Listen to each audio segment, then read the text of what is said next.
messieurs, bienvenue. Vous êtes bien sûr Sika et c'est l'heure du journal de l'économie dont voici les principaux titres à développer. Au Kenya, les exportations de mangue ont enregistré une croissance de 30% au terme de la saison 2015-2016. Les vendeurs de tissus togolais font face à une rude concurrence. Conséquence, ils ont du mal à écouler leur stock.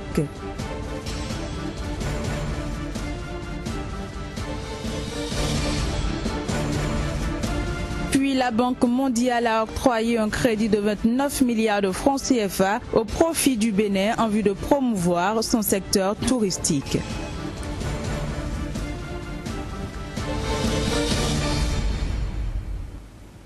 À nouveau, bienvenue. La filière mangue kenyane continue d'enregistrer des progrès. En effet, au terme de la saison 2015-2016, la récolte totale du fruit a enregistré un bond de 27%, tandis que les exportations ont progressé de 30%. Cette belle performance résulte d'efforts consentis dans la formation des producteurs. Les exportations de mangue du Kenya ont connu une hausse de 400% sur les 5 dernières saisons par rapport à la période allant de 2007 à 2012. En 2015, les échanges commerciaux entre le Maroc et la Côte d'Ivoire se sont établis à 200 millions de dollars, soit une progression de 66% par rapport à 2014. En 2010, ces échanges étaient de l'ordre de 80 millions de dollars. Notons que plusieurs dizaines d'entreprises marocaines se sont implantées ces dernières années en Côte d'Ivoire, notamment dans les secteurs du BTP, assurance, banque, informatique, immobilier et celui du commerce. Direction le Togo où les commerçants de tissus à Lomé ont de plus en plus de mal à écouler leurs marchandises. Mais à quoi doit-on cette situation et comment les vendeurs de tissus arrivent-ils à faire face à la crise? Élément de réponse à travers ce reportage signé Ferdinand Gadi.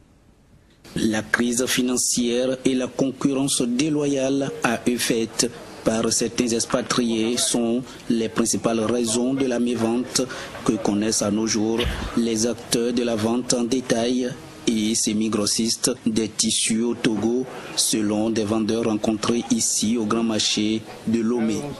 Aujourd'hui, ça ne va plus. Ça ne va plus aujourd'hui. Avant, ça va. Maintenant, c'est tout le monde qui est rentré dedans. Les étrangers sont dedans, les hindous, les Nigériens, et on fait maintenant les petites qualités. Et nous-mêmes ici, nous-mêmes ça ne va plus. Comme ça allait pour les nanas, ben ça ne va plus maintenant. Les bénéfices escomptés de ce commerce deviennent de plus en plus insuffisants pour faire face aux dépenses élémentaires de l'activité. Il n'y a pas trop de bénéfices. Sur une pièce, nous pouvons trouver 300 francs. Une pièce, il y a pas de 12 000, mais la bénéfice est 300. Il y a les démarcheurs aussi qui prennent 100 francs, donc il reste 200. Donc c'est 200 qu'on partage entre nous-mêmes comme ça. Des frais de location des boutiques et les rémunérations des collaborateurs ne sont plus régulièrement payés. Si on vend bien pendant un mois et pendant la fin du mois, on nous paye bien, mais s'il n'y a pas marché, on se plaint, on ne paye pas comme cela on doit nous payer. Jadis, le commerce d'une bonne source de revenus et de la bonne réputation telle que Nana Benz, la vente des tissus depuis quelques décennies enregistre de moins en moins d'engouement au Togo. La Zambie envisage d'ajouter à son réseau électrique 420 MW de nouvelles installations au cours de cette année. Ces capacités supplémentaires proviennent donc d'une nouvelle centrale à charbon de 300 MW et d'une centrale hydroélectrique de 120 MW. La Zambie, il faut le dire, fait actuellement face à un déficit de plus de 1000 MW pour une demande estimée à 2000 MW. Ces centrales hydroélectriques qui fournissent 98% de son énergie n'ayant pas assez d'eau pour fonctionner à plein régime. Ce journal se poursuit avec d'autres informations économiques sur le continent africain. Ce sera à travers cette compilation signée Inès Awansou. Suivant. Le kwacha, devise nationale zambienne, a bondi de 1,3% mercredi, s'échangeant à 11,1 $. Cette performance est impulsée par la confirmation par Mopani Copper Mine de son intention d'investir 1,1 milliard de dollars pour la réhabilitation de 3 de ses mines, ce qui représente 150 millions de dollars de plus que la somme annoncée en octobre 2015. L'investissement s'étalera sur 3 ans et a pour principal objectif d'allonger l'exploitation des 3 mines sur 25 ans supplémentaires à un coût beaucoup plus compétitif. Au Mali, la mine d'or Morila fermera en 2019, soit 6 ans après la date initialement prévue. Ainsi en ont décidé les autorités maliennes après que les réserves de cette mine se soient révélées plus grandes qu'espérées. Une mine détenue par Randgold Resources, AngloGold Ashanti et le gouvernement malien. Depuis son ouverture en l'an 2000, 209 tonnes d'or y ont été extraites. Le Nairobi Securities Exchange, qui envisage de diversifier ses sources de revenus, pourrait offrir aux investisseurs kenyans des placements sur 3 autres marchés africains, notamment le Johannesburg Stock Exchange, le Nigeria Stock Exchange et la bourse de Casablanca. L'objectif est de rebondir après le bilan négatif enregistré en 2015, en raison principalement d'un repli des volumes de transactions. Repli occasionné par l'introduction de la taxe de 10% sur les échanges et la hausse des taux d'intérêt qui a poussé les investisseurs sur les produits à rendement fixe. En Sierra Leone, le Fonds monétaire international annonce une croissance de 4,3% après une récession de moins 21% en 2015. Cette performance est due à un rebond de l'activité minière dans le pays suite à la fin de l'épidémie d'Ebola. Une épidémie qui a paralysé au cours des 2 dernières années l'économie de ce pays d'Afrique de l'Ouest. Mais ceci n'est plus qu'un mauvais souvenir puisque selon le FMI, 2016 sera une année positive en Sierra Leone. L'inflation devrait s'accélérer légèrement en 2016 après avoir atteint 8,5% l'an passé en raison notamment de la dépréciation de la monnaie nationale. Je l'annonçais en titre, le Bénin vient de bénéficier d'un crédit d'une valeur de 29 milliards de francs CFA de la part de la Banque mondiale.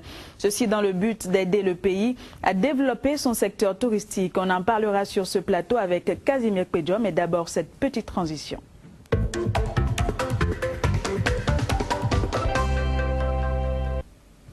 Merci Casimir Pédiom d'avoir accepté notre invitation comme toujours. Pour le plaisir pour moi, génial.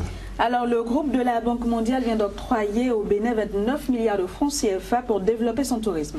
C'est bien ça, depuis le vendredi 25 mars 2016, donc le Bénin bénéficie d'une enveloppe financière de plus de 29 milliards de francs CFA pour pouvoir renforcer son couvert en termes de tourisme, en termes de sites, aménager davantage ces sites touristiques et également renforcer la capacité opérationnelle surtout des entreprises, notamment du secteur privé. Et donc environ 1000 entreprises du secteur privé ont été identifiées pour pouvoir bénéficier de cette cagnotte financière afin de pouvoir booster l'économie au niveau du tourisme pour permettre quand même à l'État qui, il faut le dire, n'a que les recettes de potes comme pouvoir financier aujourd'hui au Bénin.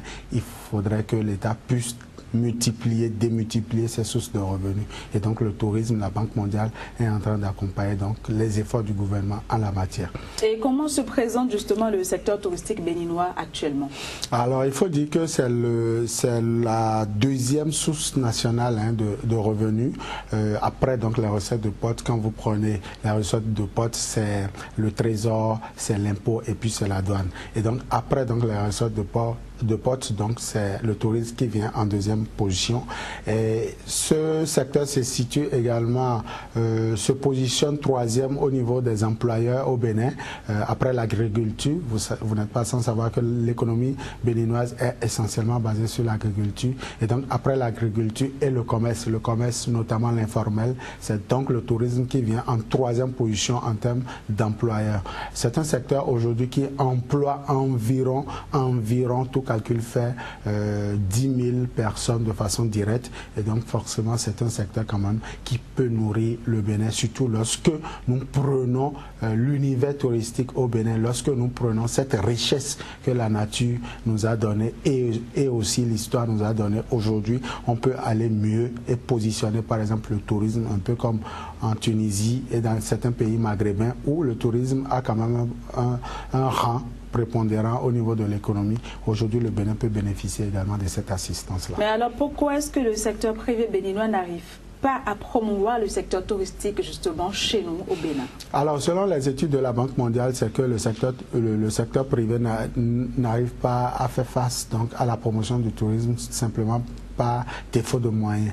Les banques primaires au Bénin n'arrivent pas à subventionner l'activité touristique. Ils relèguent cela au second rang tout simplement parce que ça ne les intéresse pas. Et dans un secteur où vous n'avez pas le financement, vous n'avez pas la cagnotte financière qu'il faut forcément, vous êtes à la traîne. Il y a également une certaine nonchalance au niveau de l'État. On note que l'État n'accompagne pas les entreprises privées comme cela se doit. Il manque aujourd'hui de vigilance et aussi de dynamisme au niveau de l'État. À tout ceci s'ajoute également la destination Bénin qui forcément n'intéresse pas beaucoup parce que la communication comme cela devrait être n'est pas fait.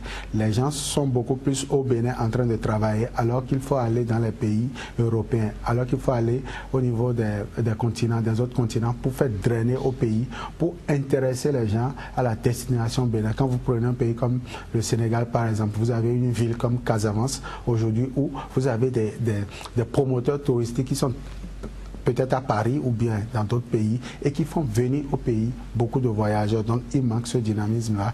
Et enfin, le troisième problème, c'est beaucoup plus d'ordre administratif, c'est le visa. L'accès au visa aujourd'hui est un véritable problème au niveau du Bénin. On ne puisse pas comprendre qu'on soit dans un pays comme le nôtre où pour avoir le visa pour descendre au pays, c'est la croix et la bannière. Donc forcément, c'est des trucs qui découragent.